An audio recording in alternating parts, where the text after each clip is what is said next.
Good morning, everyone. Good morning. Welcome to our first Legacy induction ceremony honoring Fred Fiedler. We'll get started in several minutes. One quick note, there are small cards in front of every place. Shelley's holding one up now.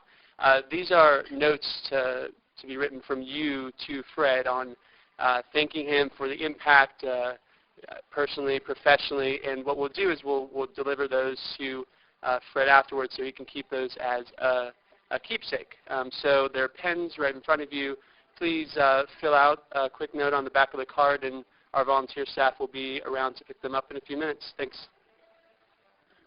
Good morning, everyone. I think we're going to start the program. Welcome to this breakfast and award ceremony for Fred Fiedler. I'm Ron Riggio. I'm from the Kravis Leadership Institute at Claremont McKenna College. And for 14 years there, my colleague across the hall was Susan Murphy, who I have the pleasure of introducing, and she's going to make some remarks about Fred.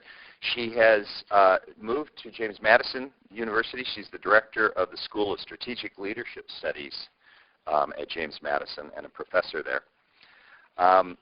Susan did all of her undergraduate work and graduate work, her MBA and her PhD at the University of Washington, under the direction of our honoree. She'll tell us a little bit about that, I'm sure.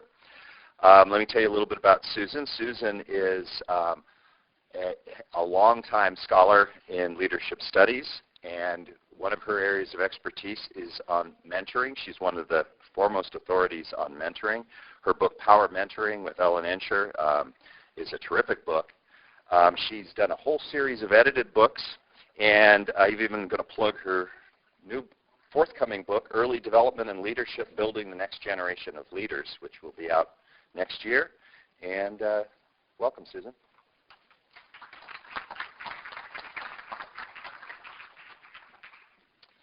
Good morning, everyone.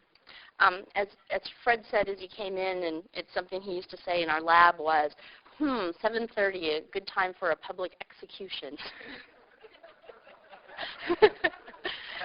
If anyone scheduled their oral exams too early, we always heard that or any other sort of meeting, we would hear that as an observation. Well, thank you very much. It is an honor to be here this morning to honor someone who has been a very big part of my life for many, many years. I wanted to start, though, with some random numbers for you to think about here. 1,967, 200, 100, 8, and 3. So you have those on. I think that's plus or minus 7, plus or minus 2. 1967 was the year that Fred came out with his book on leadership effectiveness, A Theory of Leadership Effectiveness, where he really introduced the world to the contingency model of leadership. And at the time, if you think about the dark ages, as the people in Fred's camp talk about, the dark ages of trait research or behavioral research, it was a beacon of light. Here we had the contingency model that basically said, you know what, it's not going to be one behavior across all situations, nor is it going to be one trait across all situations, that leaders really have to fit their situation. And one of the books that I've read, it comes very startling to the forefront, is the book by Howard Gardner on leading minds. And he talks a lot about different leaders who were very, very, very successful when the situation was right, and then maybe fell out of favor as things were not really conducive to their style of leadership. So the Fiedler's contingency model, thinking about leadership style and situation, really was on the forefront of where leadership was going at that time. 200 refers to Fred publishing over 200 scientific articles on leadership and some other things. One of the things in working in the lab, Fred was always working on something. I remember one of the first projects was he was doing something with the transit group in Seattle. I think it's called Metro. I've been out of there for so long. I used to ride the bus all the time. I blocked it out of my mind. But what he did was a behavioral modeling training to get bus drivers to be more effective, maybe a little more customer service oriented, but to be more effective. And so he'd hired some actors to show effective and ineffective ways of driving the buses, and it was very, very interesting and very applicable. So most of the things that Fred did in the lab were, he talks about himself being an accidental theorist. for as much time as he spent on the contingency model, but in the same vein, he was always really lending solutions to very practical problems, and a lot of the work that he did with the Army Research Institute, signified that.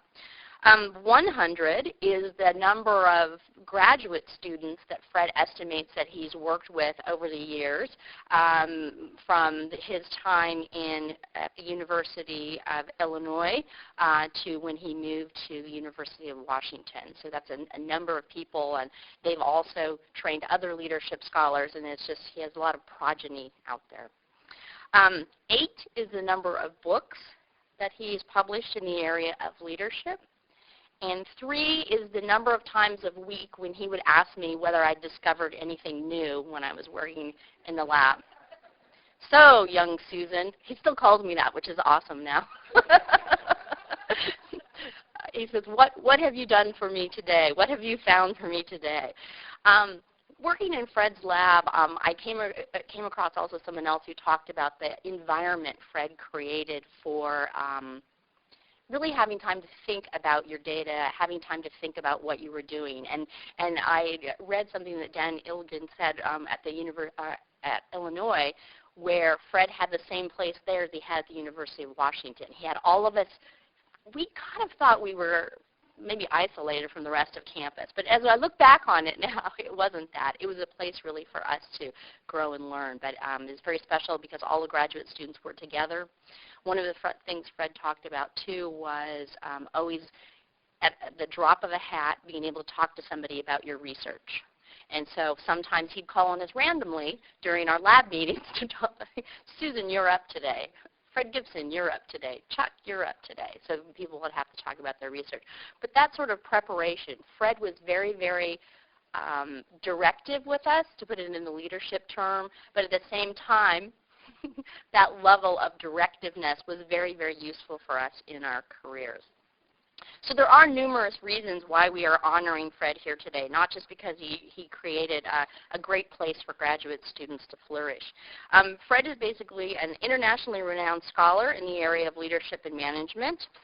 He's also, as I mentioned, had grants from numerous granting organizations, including the National Institute of Mental Health, the U.S. Office of Education, Office of Naval Research, as I mentioned, the Army Research Institute, Defense Advanced Research Projects, and the U.S. Bureau of Mines.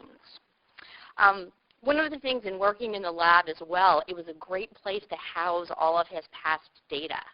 And if we weren't busy thinking of new studies to go out and collect new data on, he'd say, Susan, have you looked at the Bonds or the Borden or the Knowlton or the Bureau of Mines studies this week? Because he had piles and piles of data, which were very good for us to be able to look at them and to understand, how the process works and to know a little bit more about research as well.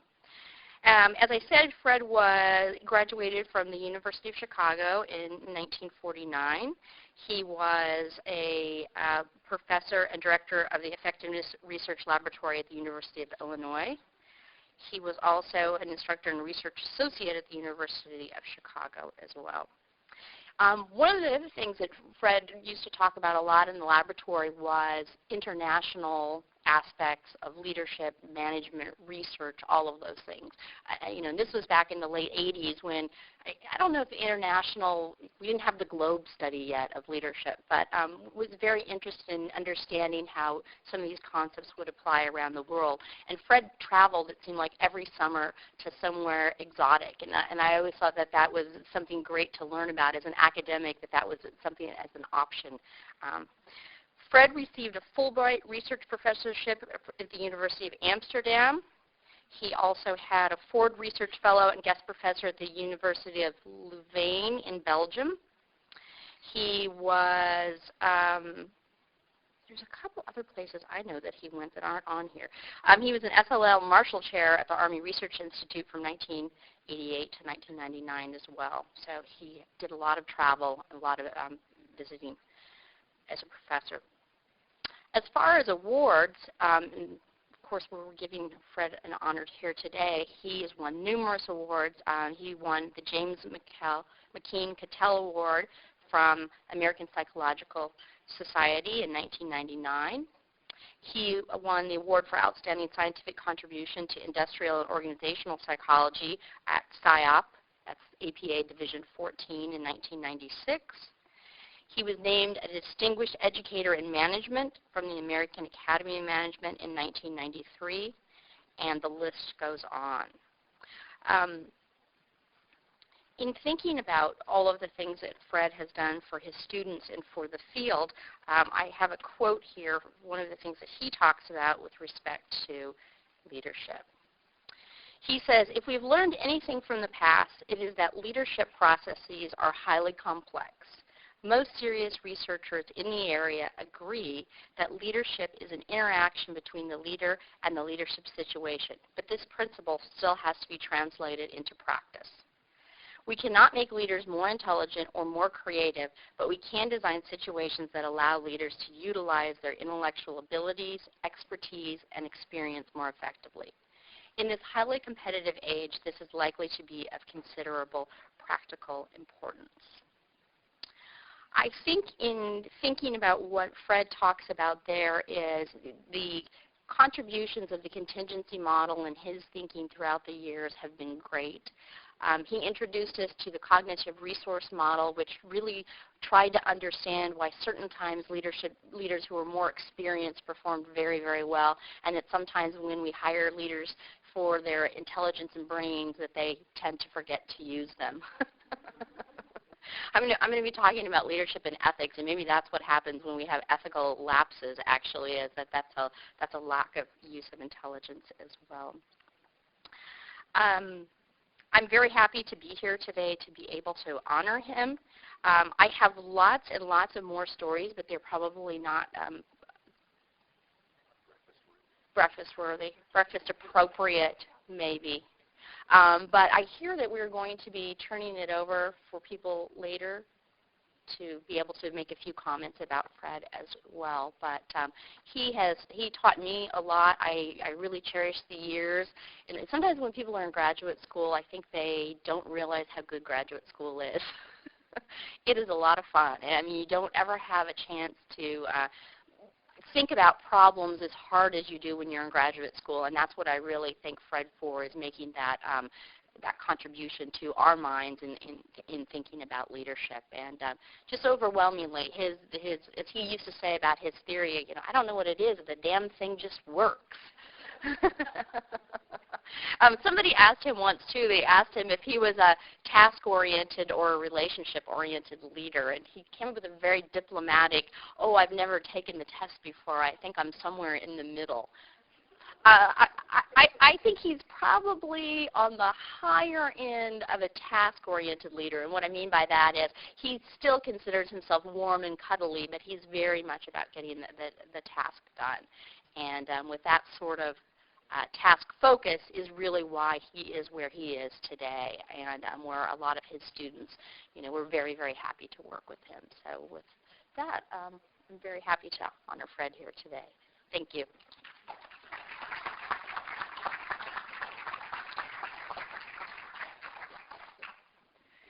Thank you, Susan. And yes, for all of those non-breakfast worthy stories, you can write them on the back of those cards, and Fred can read them later for all.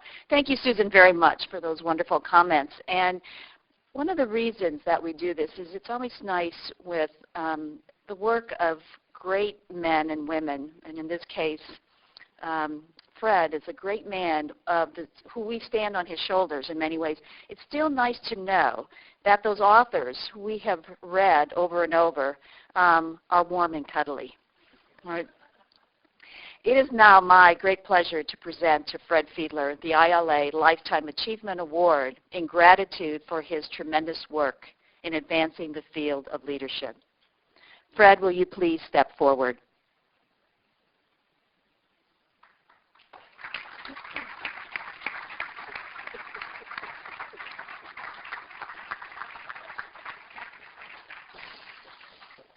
Much of the work will live on in your research, in the articles, the chapters, the books, all 8 of them, and in all the speaking engagements you have done around the world.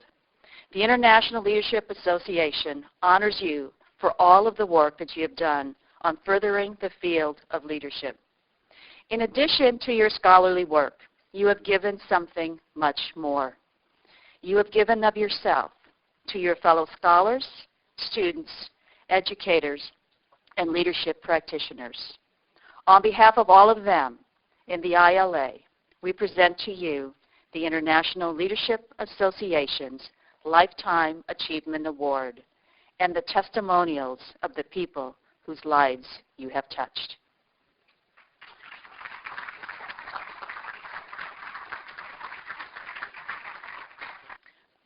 Your legacy will live on for many years, and you will continue to touch the lives of others.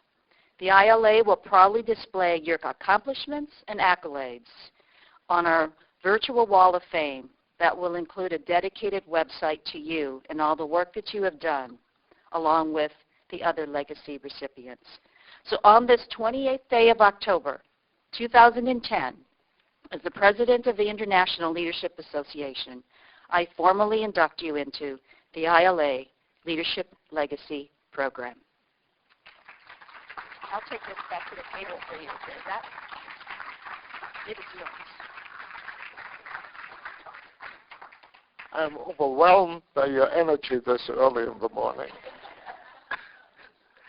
And I'm also overwhelmed by Susan's remarks. I would like to say that while she has talked about me, a lot of the work was done by my associates and by my graduate students, and I appreciate them all. I am very pleased, of course, to have this award, and I will treasure it.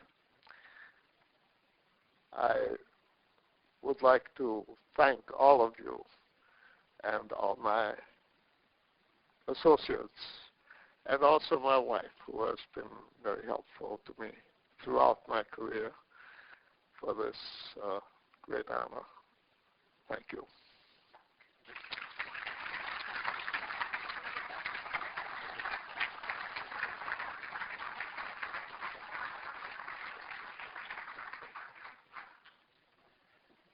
Well, thank you all for coming, and we've got a wonderful conference. This is just the beginning, so we'll see you in the sessions, and thanks again.